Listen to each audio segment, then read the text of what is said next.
Welcome aboard the Omni-bus to Miscellanea. I'm Cyber and I'll be your overseer today. Before we get started, remember to rate us 5 stars on Spotify or the equivalent on whatever podcast platform you're listening to, including YouTube. If you'd like to be a part of an episode yourself or any of our other projects, feel free to contact us at projectcyclone.com and show us what you can do. More information can be found on the website.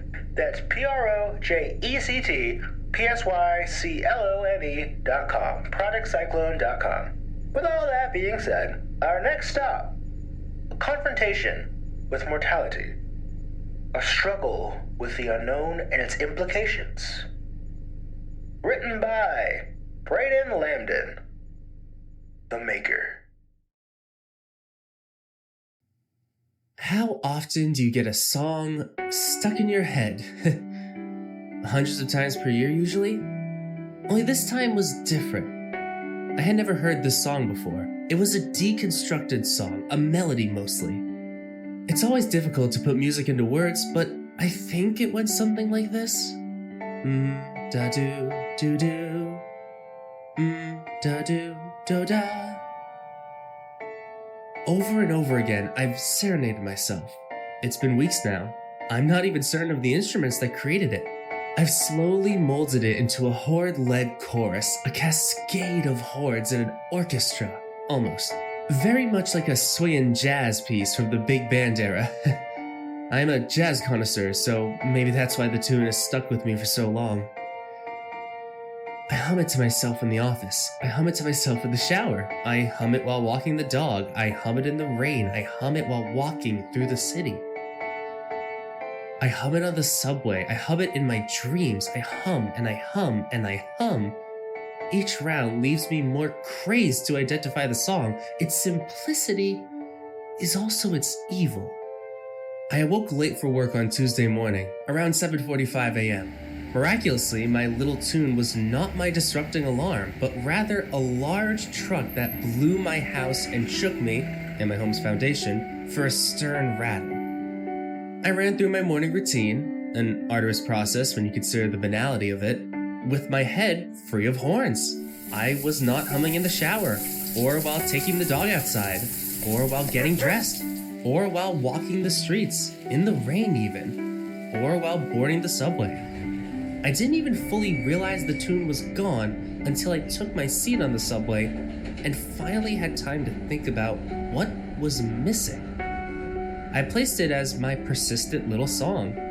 When I realized it was gone, I foolishly attempted to piece together what it sounded like. Thankfully, my mind has been through enough repetition over the last few weeks and apparently decided to remove the tune from my subconscious entirely. A psychological blessing indeed. With my wonderful newfound clarity, it seemed only fitting that Tuesday's transit would be ever so peaceful. The route to my work was 25 minutes, the first 10 of which I spent visually caressing every detail of the car. Similar to how a child observes a new place, nothing can interrupt their personal solitude of inspection. The trite palette of the car's interior furnishing clashed with the exuberant posters that clad its walls, all advertising something different, each less necessary than the last. The posters had not been changed since I started taking the subway to work years ago. So by now, I was well accustomed to the imagery and had even memorized the slogans on many. Wherever there's squirt, there's fun. If you think flavor went out when filters came in, try Marlboro. And probably my favorite, Lifesavers. In bold above a plate of hearty fried chicken. Today though, I noticed a new addition. In the corner furthest from my seat was a plain black and white poster that boldly read, "It's time to meet your maker." The text was oddly blunt and mysterious, sure, but what I found most unusual was that no copies were hanging anywhere else, just the one in the corner. Most ads had several copies plastered inside the cars just as extra assurance that you will buy their product, but not this one. In fact, it did not seem to be advertising any product at all, just a plain white poster with black letters.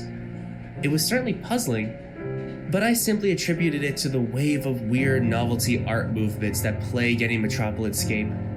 I settled back into my personal terrarium and viewed the life outside of it. The passengers included the usual suspects, a mustached man in plaid, Miss Davenport and her elderly son, James, the policeman who insisted on a full wool uniform even in our current dog days, and many other unremarkable faces that casually made up the mosaic of city life. One face I did not recognize, however, was that of an elderly woman seated directly across from me. I had not noticed her before this very moment. It was as if she suddenly appeared from thin air as a revelation to me. I pillaged my mind for any recollection of her boarding the car or sitting down or any sign of her existence whatsoever before this last moment. But apparently, my mind was still recovering from the song purge because I could not place her in any way. Despite possessing a menacing look of impatience that is common with elderly women, she didn't seem threatening. After all, I am a well-built man, and just because I spend my days huddled in an office instead of stacking lumber does not mean I couldn't handle a fuss should one arise, especially by a little bag of bones as she. I could have easily ignored her had I not sensed her staring at me intensely. My head was turned down the car for most of the time, but I could clearly see her eyes from the corner of mine. I guessed she may just be a friendly old soul and was simply waiting for a greeting. In an attempt to please her, I faced her, smiled, and half nodded for a silent, "Hi, I am acknowledging your existence," greeting. To my surprise and slight unease, she returned no greeting nor change in emotion whatsoever. Her stare was foreboding, like a predator eyeing its prey before an attack. I stared back longer than intended, froze in her cold gaze. At that moment, I understood how deer freeze in headlights. It's involuntary. I almost gave in to speech and addressed her rudeness to stare, but instead resorted to the end of the car as if I didn't even notice her in the first place. During our face-off, I was able to attain her full description. She was like no other elderly woman I had ever seen before. Practically a different species than my sweet grandmother. Her wrinkles were ravines that broke across the fragile shell of her exterior and led into sunken features almost reptilian in appearance. Her hair was visually coarse and sickly thin to the extent that regions of her dry scalp peeked through for an absolutely pathetic crown. All of this, in addition to no apparent sign of makeup or self-care, made her no oil painting. It seemed that the only functioning, alive part of her face was her eyes. The eyes that were still staring, acutely as ever. It was so intense, in fact, that I could not recall her blinking. Not once. Still as statues for minutes on end, with each passing second, I wondered more furiously when we would reach the station. It seemed to have been hours at this point, her eyes beaming so fiery. I began to feel a sweat creep up and over my unusually tight collar. I huffed a couple breaths in slight desperation for fresh air, which seemed even more absent on the subway than usual.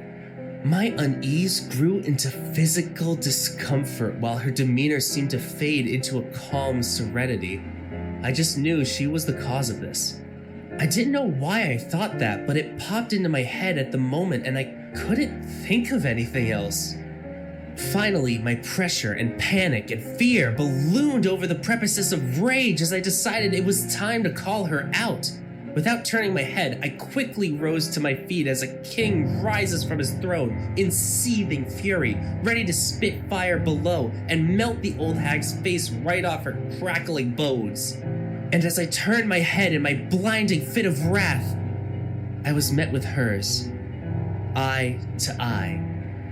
My smoldering vexation had melted all the way down my creature, chilling every bone and nerve under my name as our sights locked. When she stood with me, we were identical in height. Most frightening, however, was the change in her emotion. Her intense glower was replaced by a comforting glare of long-established love. A motherly love. I could neither move, nor speak, nor think, or so it seemed. Neither could any of the other passengers who accompanied us in the car.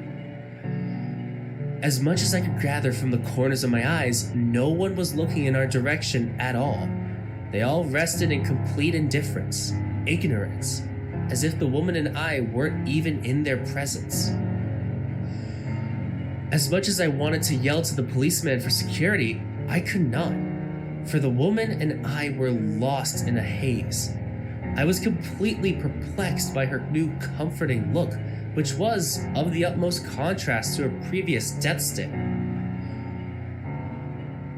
The confusion was not shown in my face though, still blank as ever in silent fear. I believe we would have stood in stone for eternity had my eyes not suddenly widened out of control. Hers blinked for the first time. And as a mother softly serenades a lullaby to her sleepy child, she began to hum a melody under her breath.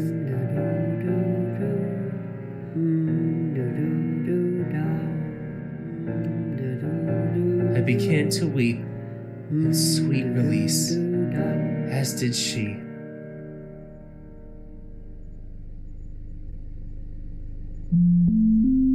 The Maker was written by Braden Lambdin, who claims to just be a college kid who writes whenever they have the time.